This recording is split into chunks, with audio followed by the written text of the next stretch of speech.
ജ്ഞാനം 1. നീതി ജീവന്റെ മാർഗം. ഭൂപാലകരെ, നീതിയെ സ്നേഹിക്കുവൻ. കളങ്കമെന്നേ കർത്താവിനെക്കുറിച്ച് ധ്യാനിക്കുവൻ. നിഷ്കളങ്കതയോടെ അവിടുത്തെ അന്വേഷിക്കുവൻ. അവിടുത്തെ പരീക്ഷിക്കാത്തവർ അവിടുത്തെ കണ്ടെത്തുന്നു. അവിടുത്തെ അവിശ്വസിക്കാത്തവർക്ക് അവിടുന്ന് തന്നെ വെളിപ്പെടുത്തുന്നു. കുടിലബുദ്ധി മനുഷ്യനെ ദൈവത്തിൽ നിന്ന് അകറ്റുന്നു. അവിടുത്തെ ശക്തിയെ പരീക്ഷിക്കുന്ന ഭോഷന്മാർ ശാസിക്കപ്പെടുന്നു. ജ്ഞാനം കപടഹൃദയത്തിൽ പ്രവേശിക്കുകയില്ല. പാപത്തിന് അടിമയായ ശരീരത്തിൽ വസിക്കുകയുമില്ല. വിശുദ്ധവും സുരക്ഷിതവുമായ ആത്മാവ് വഞ്ചനയിൽ നിന്ന് ഓടിയകലുന്നു. മൂഢാലോചനകളോട് വേഗം വിട പറയുന്നു. അനീതിയുടെ സാമീപ്യത്തിൽ ലജ്ജിക്കുന്നു. ജ്ഞാനം കരുണാമയമാണ്. എന്നാൽ ദൈവദൂഷണം പറയുന്നവരെ വെറുതെ വിടുകയില്ല. ദൈവം മനസ്സിൻ്റെ സൂക്ഷ്മ വ്യാപാരങ്ങളെ അറിയുന്നവനും ഹൃദയത്തെ യഥാർത്ഥമായി നിരീക്ഷിക്കുന്നവനും നാവിൽ നിന്ന് ഉതിരുന്നത് കേൾക്കുന്നവനും ആണ്. കർത്താവിൻ്റെ ആത്മാവിനാൽ ലോകം നിറഞ്ഞിരിക്കുന്നു. എല്ലാറ്റിനെയും ആശ്ലേഷിക്കുന്ന അത് മനുഷ്യൻ പറയുന്നത് അറിയുന്നു. ദുർഭാഷണം നടത്തുന്നവൻ പിടിക്കപ്പെടും. നീതിയുടെ ശിക്ഷ അവനെ വെറുതെ വിടുകയില്ല. അധർമ്മിയുടെ ആലോചനകൾ വിചാരണയ്ക്ക് വിധേയമാക്കപ്പെടും. അവൻ്റെ വാക്കുകൾ കർത്താവിൻ്റെ മുൻപിൽ വരും. അത് അവൻ്റെ ദുർവ്യാപാരങ്ങൾക്ക് സാക്ഷ്യമായിരിക്കും. അസഹിഷ്ണുവായവൻ സകലതും കേൾക്കുന്നു. മുറുമുറുപ്പ് പോലും അവിടുത്തെ ശ്രദ്ധയിൽപ്പെടാതെ പോവുകയില്ല. നിഷ്പ്രയോജനമായ മുറുമുറുപ്പിൽ പെടരുത്. പരദൂഷണം പറയരുത്. രഹസ്യം പറച്ചിലിന് പ്രത്യാഘാതമുണ്ടാകും.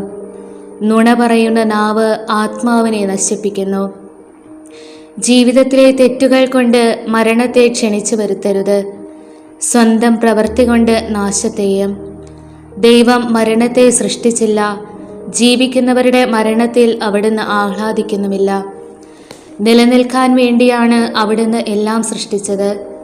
സൃഷ്ടികളെല്ലാം ആരോഗ്യമുള്ളവയാണ്. മാരകവിഷം അവയിൽ ഇല്ല. പാതാളത്തിന് ഭൂമിയിൽ അധികാരമില്ല. നീതി അനശ്വരമാണ്. അധർമ്മികളുടെ ചിന്താഗതി. അധർമ്മികൾ വാക്കും പ്രവൃത്തിയും വഴി മരണത്തെ ക്ഷണിച്ചു വരുത്തി. മിത്രമെന്ന് കരുതി അതുമായി സഖ്യം ചെയ്ത് സ്വയം നശിക്കുന്നു. അതിനോട് ചേരാൻ അവർ യോഗ്യരാണ്. ജ്ഞാനം 2. അവർ മിഥ്യാസങ്കല്പത്തിൽ മുഴുകി. ജീവിതം ഹ്രസ്വവും ദുഃഖകരവുമാണ്. മരണത്തിന് പ്രതിവിധിയില്ല. പാതാളത്തിൽ നിന്ന് ആരും മടങ്ങി വന്നതായി അറിവില്ല. നമ്മുടെ ജനനം യാദൃശ്ചികമാണ്. ഒരിക്കലും ഉണ്ടായിരുന്നില്ല എന്ന വിധം നാം മറഞ്ഞുപോകും. നാസികയിലെ ശ്വാസം പുകയാണ്. ഹൃദയസ്പന്ദനം കൊണ്ട് ജ്വലിക്കുന്ന തീപ്പൊരിയാണ് ചിന്ത. അത് കെട്ടുകഴിഞ്ഞാൽ ശരീരം ചാരമായി. ആത്മാവ് ശൂന്യമായ വായു പോലെ അലിഞ്ഞ് ഇല്ലാതാകും. ക്രമേണ നമ്മുടെ നാമം വിസ്മൃതമാകും. നമ്മുടെ പ്രവൃത്തികൾ ആരും ഓർമ്മിക്കുകയില്ല. ജീവിതം മേഘശകലം പോലെ മാഞ്ഞുപോകും. സൂര്യകിരണങ്ങളേറ്റ് ചിതറുന്ന, വെയിലേറ്റ് ഇല്ലാതാവുന്ന മൂടൽമഞ്ഞ് പോലെ അത് നശിക്കും. നമുക്ക് നിശ്ചയിച്ചിരിക്കുന്ന കാലം നിഴൽ പോലെ കടന്നു പോകുന്നു. മരണത്തിൽ നിന്ന് തിരിച്ചു വരവില്ല. അത് മുദ്രയിട്ട് ഉറപ്പിച്ചതാണ്. ആരും തിരിച്ചു വരികയില്ല. വരുവേൻ, ഇപ്പോഴുള്ള വിശിഷ്ട വസ്തുക്കൾ ആസ്വദിക്കാം. യുവത്വത്തിൻ്റെ ഉന്മേഷത്തോടെ ഈ സൃഷ്ടികൾ അനുഭവിക്കാം. മുന്തിയ വീഞ്ഞും സുഗന്ധദ്രവ്യങ്ങളും നിറയെ ആസ്വദിക്കാം. വസന്തപുഷ്പങ്ങളെ ഒന്നും വിട്ടുകളയേണ്ട. വാടും മുൻപേ പനിനീർ മുട്ടുകൊണ്ട് കിരീടമണിയാം. സുഖഭോഗങ്ങൾ നുകരാൻ ആരും മടിക്കേണ്ട. ആഹ്ലാദത്തിൻ്റെ മുദ്രകൾ എവിടെയും പതിക്കാം. ഇതാണ് നമ്മുടെ ഓഹരി. ഇതാണ് നമ്മുടെ അവകാശം. നീതിമാനായ ദരിദ്രനെ നമുക്ക് പീഡിപ്പിക്കാം. വിധവയെ വെറുതെ വിടേണ്ട. വൃദ്ധൻ്റെ നരച്ച മുടിയെ മാനിക്കരുത്. കരുത്താണ് നമ്മുടെ നീതിയുടെ മാനദണ്ഡം. ദൗർബല്യം പ്രയോജനരഹിതമെന്ന് സ്വയം തെളിയുന്നു. നീതിമാനെ നമുക്ക് പതിയിരുന്ന് ആക്രമിക്കാം. അവൻ നമുക്ക് ശല്യമാണ്. അവൻ നമ്മുടെ പ്രവർത്തികളെ എതിർക്കുന്നു. നിയമം ലംഘിക്കുന്നതിനെയും ശിക്ഷണ വിരുദ്ധമായി പ്രവർത്തിക്കുന്നതിനെയും കുറിച്ച് അവൻ നമ്മെ ശാസിക്കുന്നു. തനിക്ക് ദൈവിക ജ്ഞാനമുണ്ടെന്നും താൻ കർത്താവിൻ്റെ പുത്രനാണെന്നും അവൻ പ്രഖ്യാപിക്കുന്നു. അവൻ നമ്മുടെ ചിന്തകളെ കുറ്റം വിധിക്കുന്നു. അവനെ കാണുന്നത് തന്നെ നമുക്ക് ദുസ്സഹമാണ്. അവൻ്റെ ജീവിതം നമ്മുടേതിൽ നിന്നും വ്യത്യസ്തമാണ്. മാർഗങ്ങൾ അസാധാരണവും. അവൻ നമ്മെ അധമരായി കരുതുന്നു. നമ്മുടെ മാർഗങ്ങൾ അശുദ്ധമെന്ന പോലെ അവൻ അവയിൽ നിന്നൊഴിഞ്ഞു മാറുന്നു. നീതിമാന്റെ മരണം അനുഗ്രഹീതമെന്ന് അവൻ വാഴ്ത്തുന്നു. ദൈവം തൻ്റെ പിതാവാണെന്ന് അഹങ്കരിക്കുകയും ചെയ്യുന്നു. അവൻ്റെ വാക്കുകൾ സത്യമാണോ എന്ന് പരീക്ഷിക്കാം. അവൻ മരിക്കുമ്പോൾ എന്തു സംഭവിക്കുമെന്ന് നോക്കാം. നീതിമാൻ ദൈവത്തിൻ്റെ പുത്രനാണെങ്കിൽ അവിടുന്ന് അവനെ തുണയ്ക്കും, ശത്രുകരങ്ങളിൽ നിന്ന് മോചിപ്പിക്കും. നിന്ദനവും പീഡനവും കൊണ്ട് അവൻ്റെ സൗമ്യതയും ക്ഷമയും നമുക്ക് പരീക്ഷിക്കാം. അവനെ ലജ്ജാകരമായ മരണത്തിന് വിധിക്കാം. അവൻ്റെ വാക്ക് ശരിയെങ്കിൽ അവൻ രക്ഷിക്കപ്പെടുമല്ലോ. അവർ ഇങ്ങനെ ചിന്തിച്ചു, എന്നാൽ അവർക്ക് തെറ്റുപറ്റി. ദുഷ്ടത അവരെ അന്ധരാക്കി. ദൈവത്തിൻ്റെ നിഗൂഢ ലക്ഷ്യങ്ങൾ അവർ അറിഞ്ഞില്ല. വിശുദ്ധിയുടെ പ്രതിഫലം പ്രതീക്ഷിച്ചില്ല. നിരപരാധർക്കുള്ള സമ്മാനം വിലവച്ചില്ല. ദൈവം മനുഷ്യനെ അനശ്വരതയ്ക്ക് വേണ്ടി സൃഷ്ടിച്ചു. തന്നെ അനന്തതയുടെ സാദൃശ്യത്തിൽ നിർമ്മിച്ചു. പിശാചിൻ്റെ അസൂയ നിമിത്തം മരണം ലോകത്തിൽ പ്രവേശിച്ചു. അവൻ്റെ പക്ഷക്കാർ അതനുഭവിക്കുന്നു. ജ്ഞാനം 3. നീതിമാന്റെയും ദുഷ്ടന്റെയും പ്രതിഫലം. നീതിമാന്മാരുടെ ആത്മാവ് ദൈവകരങ്ങളിലാണ്. ഒരു ഉപദ്രവവും അവരെ സ്പർശിക്കുകയില്ല. അവർ മരിച്ചതായി ഭോഷന്മാർ കരുതി. അവരുടെ മരണം പീഡനമായും നമ്മിൽ നിന്നുള്ള വേർപാട് നാശമായും അവർ കണക്കാക്കി. അവരാകട്ടെ ശാന്തി അനുഭവിക്കുന്നു. ശിക്ഷിക്കപ്പെട്ടവരെന്ന് മനുഷ്യദൃഷ്ടിയിൽ തോന്നിയാലും അനശ്വരമായ പ്രത്യാശയുള്ളവരാണവർ. ദൈവം അവരെ പരിശോധിക്കുകയും യോഗ്യരെന്ന് കാണുകയും ചെയ്തു. അല്പകാല ശിക്ഷണത്തിന് ശേഷം അവർക്ക് വലിയ നന്മ കൈവരും. ഉലയിൽ സ്വർണമെന്ന പോലെ അവിടുന്ന് അവരെ ശോധന ചെയ്ത് ദഹനബലിയായി സ്വീകരിച്ചു. അവിടുത്തെ സന്ദർശനത്തിൽ അവർ പ്രക്ഷോഭിക്കും. വൈക്കോലിൽ തീപ്പൊരി എന്ന പോലെ അവർ കത്തിപ്പടരും. അവർ ജനതകളെ ഭരിക്കും, രാജ്യങ്ങളുടെ മേൽ ആധിപത്യം സ്ഥാപിക്കും. കർത്താവ് അവരെ എന്നേക്കും ഭരിക്കും. അവിടുത്തെ ആശ്രയിക്കുന്നവർ സത്യം ഗ്രഹിക്കും. വിശ്വസ്തർ അവിടുത്തെ സ്നേഹത്തിൽ വസിക്കും. അവിടുത്തെ തിരഞ്ഞെടുക്കപ്പെട്ടവരുടെ മേൽ അവിടുന്ന് കരുണയും അനുഗ്രഹവും വർഷിക്കും. വിശുദ്ധരെ അവിടുന്ന് പരിപാലിക്കുന്നു. നീതിമാനെ അവഗണിക്കുകയും കർത്താവിനെ ധിക്കരിക്കുകയും ചെയ്തതിനാൽ അധർമ്മിക്ക് അവൻ്റെ ചിന്തയ്ക്കൊത്ത് ശിക്ഷ ലഭിക്കും. ജ്ഞാനവും പ്രബോധനവും പുച്ഛിച്ചു തള്ളുന്നവൻ്റെ നില ശോചനീയമാണ്. അവരുടെ പ്രത്യാശ വ്യർത്ഥവും പ്രയത്നം നിഷ്ഫലവുമാണ്. അവർ ഉണ്ടാക്കുന്നത് നിരുപയോഗവുമാണ്. അവരുടെ ഭാര്യമാർ ബുദ്ധിശൂന്യകളും മക്കൾ ദുർമാർഗികളുമാണ്. അവരുടെ സന്തതികൾ ശാപഗ്രസ്തരാണ്. പാപകരമായ വേശ്യയിൽ ഏർപ്പെടാത്ത നിഷ്കളങ്കയായ വന്ധ്യ അനുഗ്രഹീതയാണ്. ദൈവം ആത്മാക്കളെ ശോധന ചെയ്യുമ്പോൾ അവർക്ക് പ്രതിഫലം ലഭിക്കും. നിയമവിരുദ്ധമായ പ്രവൃത്തിയിൽ ഏർപ്പെടാത്ത ഷണ്ഡനും അനുഗ്രഹീതനാണ്. നിയമവിരുദ്ധമായ പ്രവൃത്തിയിൽ ഏർപ്പെടുകയോ കർത്താവിനെതിരെ അകൃത്യങ്ങൾ ആലോചിക്കുകയോ ചെയ്യാത്ത ഷണ്ഡനും അനുഗ്രഹീതനാണ്. അവൻ്റെ വിശ്വസ്തതയ്ക്ക് പ്രതിഫലം ലഭിക്കും. കർത്താവിൻ്റെ ആലയത്തിൽ അവന് ആനന്ദകരമായ സ്ഥാനം ലഭിക്കും. സത്പ്രവർത്തികൾ മഹത്തായ ഫലം ഉളവാക്കുന്നു. വിവേകത്തിൻ്റെ വേര് അറ്റുപോവുകയില്ല. വ്യഭിചാരികളുടെ സന്തതി പക്വത പ്രാപിക്കുകയില്ല. നിയമവിരുദ്ധമായ വേശ്യയുടെ ഫലം നശിക്കും. ദീർഘകാലം ജീവിച്ചാലും അവരെ ആരും പരിഗണിക്കുകയില്ല. അവരുടെ വാർദ്ധക്യവും അവമാനം നിറഞ്ഞിരിക്കും. യൗവനത്തിൽ മരിച്ചാലും അവർക്ക് ആശയ്ക്ക് വഴിയില്ല. വിധി ദിവസത്തിൽ അവർക്ക് ആശ്വാസം ലഭിക്കുകയില്ല. അധർമ്മികളുടെ തലമുറയ്ക്ക് ഭീകരമായ നാശം സംഭവിക്കും. ജ്ഞാനം 4.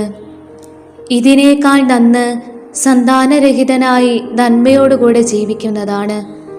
നന്മയുടെ സ്മരണ അനശ്വരമായിരിക്കും. ദൈവവും മനുഷ്യരും അത് വിലമതിക്കുന്നു. നന്മ കാണുമ്പോൾ മനുഷ്യർ അതിനെ മാറുകയാക്കുന്നു. അപ്രത്യക്ഷമാകുമ്പോൾ അതിനെ തീവ്രമായി കാംക്ഷിക്കുന്നു. എല്ലായ്പ്പോഴും അത് വിജയകിരീടമണിഞ്ഞ് മുന്നേറുന്നു. കളങ്കമേശാത്ത സമ്മാനങ്ങൾക്ക് വേണ്ടിയുള്ള മത്സരത്തിൽ വിജയം വരിക്കുന്നു. അധർമ്മികളുടെ സന്താനപ്പെരുപ്പം നിഷ്ഫലമാണ്.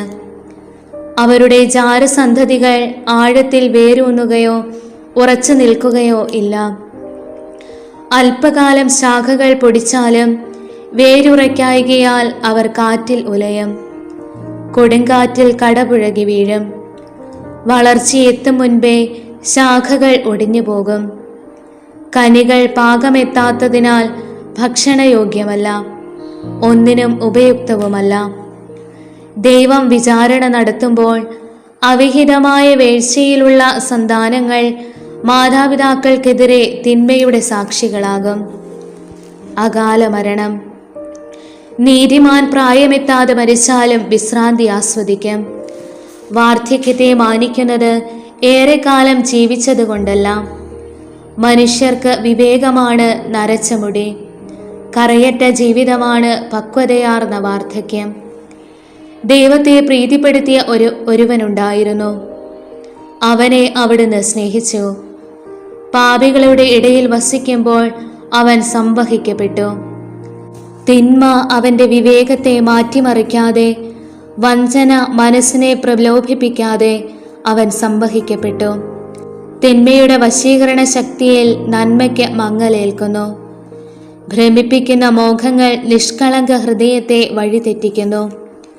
ഹ്രസ്വകാലം കൊണ്ട് പൂർണ്ണത കൈവരിച്ചതിനാൽ നീതിമാൻ ദീർഘകാലം പിന്നിട്ടു. കർത്താവിന് പ്രീതികരനാകയാൽ തിന്മയുടെ മധ്യത്തിൽ നിന്ന് കർത്താവ് അവനെ വേഗം രക്ഷിച്ചു. ജനതകൾ കണ്ടു, പക്ഷേ ഗ്രഹിച്ചില്ല. തിരഞ്ഞെടുക്കപ്പെട്ടവരിൽ ദൈവം കൃപയും അനുഗ്രഹവും വർഷിക്കുന്നതും വിശുദ്ധരെ കാത്തുപാലിക്കുന്നതും അവർ മനസ്സിലാക്കിയില്ല. മരിച്ച നീതിമാൻ ജീവിച്ചിരിക്കുന്ന അധർമ്മികളെ വിധിക്കും. വേഗം പൂർണ്ണത നേടിയ യുവാവ് നീണ്ട വാർദ്ധക്യം ബാധിച്ച അധർമ്മികളെയും. വിവേകിയുടെ മരണം അവർ കാണും. കർത്താവ് അവന് നൽകാൻ പോകുന്നത് എന്തെന്നോ അവനെ സുരക്ഷിതനായി കാത്തുപോകുന്നത് എന്തിനെന്നോ അവർ ഗ്രഹിക്കുകയില്ല. അവർ അവനോട് അവജ്ഞയോടെ വർത്തിക്കും. എന്നാൽ കർത്താവ് അവരെ പരിഹസിച്ച് ചിരിക്കും. അവർ മാനിക്കപ്പെടാത്ത ജഡങ്ങളായി തീരും.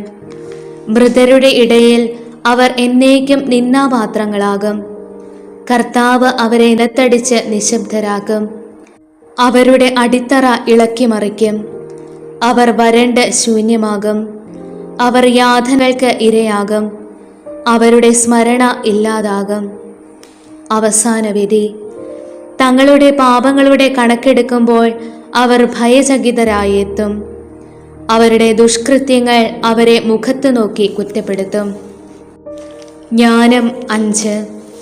നീതിമാൻ തന്നെ പീഡിപ്പിക്കുകയും തൻ്റെ പ്രവൃത്തികളെ പരിഹസിക്കുകയും ചെയ്തവരുടെ മുൻപിൽ ആത്മവിശ്വാസത്തോടെ നിൽക്കും. അവർ അവനെ കാണുമ്പോൾ ഭയം കൊണ്ട് വിറയ്ക്കും. അവൻ്റെ അപ്രതീക്ഷിത രക്ഷയിൽ അവർ വിസ്മയിക്കും. അവർ പശ്ചാത്താപ വിവശരായി ദീനരോധനത്തോടെ പരസ്പരം പറയും, ഭോഷന്മാരായ നമ്മൾ ഇവനെയാണ് പരിഹസിച്ച് നിന്ദയ്ക്ക് പര്യായമാക്കിയത്. അവൻ്റെ ജീവിതം ഭ്രാന്താണെന്നും അവസാനം മാനം കെട്ടതാണെന്നും നാം ചിന്തിച്ചു. അവൻ എങ്ങനെ ദൈവപുത്രരോടുകൂടെ എണ്ണപ്പെട്ടു? വിശുദ്ധരുടെ ഇടയിൽ അവൻ എങ്ങനെ അവകാശം ലഭിച്ചു? അതിനാൽ സത്യത്തിൽ നിന്ന് വ്യതിചലിച്ചത് നമ്മളാണ്. നീതിയുടെ രശ്മി നമ്മുടെ മേൽ പ്രകാശിച്ചില്ല. നമ്മുടെ മേൽ സൂര്യൻ ഉദിച്ചില്ല. അധർമ്മത്തിൻ്റെയും വിനാശത്തിൻ്റെയും പാതയിൽ നാം യഥേഷ്ടം ചരിച്ചു. വഴിത്താരയില്ലാത്ത മരുഭൂമികളിലൂടെ സഞ്ചരിച്ചു. കർത്താവിൻ്റെ മാർഗത്തെ നാം അറിഞ്ഞില്ല. അഹങ്കാരം കൊണ്ട് നമുക്ക് എന്ത് നേട്ടമുണ്ടായി? ധനവും ഗർവും നമുക്ക് എന്തു നൽകി? നിഴൽ പോലെയും കടന്നുപോകുന്ന കിംവദന്തി പോലെയും അവ അപ്രത്യക്ഷമാകും. ഇളകിമറിയുന്ന തിരമാലകളിൽ ചരിക്കുന്ന കപ്പൽ ഒരു രേഖയും അവശേഷിപ്പിക്കാത്തതുപോലെ അവ അപ്രത്യക്ഷമാകും. പറക്കുന്ന പക്ഷിയുടെ മാർഗം വായുവിൽ തെളിഞ്ഞു നിൽക്കുന്നില്ല. ചിറകടിയേൽക്കുന്ന ലോലവായു പറക്കലിൻ്റെ വേഗത്തിൽ മുറിയുന്നു. എന്നാൽ അടയാളം അവിടെ ശേഷിക്കുന്നില്ല. ചിറകുകൊണ്ട് വായുവിനെ തുളച്ചുകീറി പക്ഷി മുന്നോട്ടു പോകുന്നു. എന്നാൽ അതിൻ്റെ അടയാളം അവശേഷിക്കുന്നില്ല. ലക്ഷ്യത്തിലേക്ക് എയ്യുന്ന അസ്ത്രം വായുവിനെ ഭേദിച്ചാലും ഉടനെ അത് കൂടിച്ചേരുന്നു. അങ്ങനെ അസ്ത്രത്തിൻ്റെ മാർഗം ആരും അറിയുന്നില്ല. അപ്രകാരം നമ്മളും ജനിച്ച ഉടനെ ഇല്ലാതായി. സുകൃതത്തിൻ്റെ അടയാളമൊന്നും നമുക്ക് കാണിക്കാനില്ല. നമ്മുടെ ദുഷ്ടതയിൽ നാം നശിച്ചു. അധർമ്മിയുടെ പ്രത്യാശ കാറ്റിൽപ്പെട്ട പതിര് പോലെയും കൊടുങ്കാറ്റടിച്ചു പറത്തിയ പൊടിമഞ്ഞു പോലെയുമാണ്. കാറ്റിൻ്റെ മുൻപിൽ അത് പുക പോലെ ചിതറിപ്പോകും. ഒരു ദിവസം മാത്രം താമസിച്ച അതിഥിയുടെ സ്മരണ പോലെ അത് അസ്തമിക്കും. നീതിമാന്മാർ എന്നേക്കും ജീവിക്കും. അവരുടെ പ്രതിഫലം കർത്താവിൻ്റെ പക്കലുണ്ട്. അത്യുന്നതൻ അവനെ പരിപാലിക്കുന്നു. അതുകൊണ്ട് മഹത്തരവും സുന്ദരവുമായ കിരീടം അവർക്ക് കർത്താവിൽ നിന്ന് ലഭിക്കും. അവിടുത്തെ വലതുകരം അവരെ രക്ഷിക്കും. അവിടുത്തെ ഭുജം അവരെ കാത്തുകൊള്ളും. കർത്താവ് തീക്ഷ്ണതയാകുന്ന കവചമണിയും. തങ്ങളുടെ വൈരികളെ തുരത്താൻ തൻ്റെ സൃഷ്ടികളെ ആയുധമണിയിക്കും. അവിടുന്ന് നീതിയെ മാർച്ചട്ടയാക്കും. നിഷ്പക്ഷമായ നീതിയെ പടത്തൊപ്പിയാക്കും.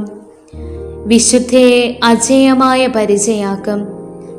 ക്രോധത്തെ മൂർച്ചയുള്ള വാളാക്കും.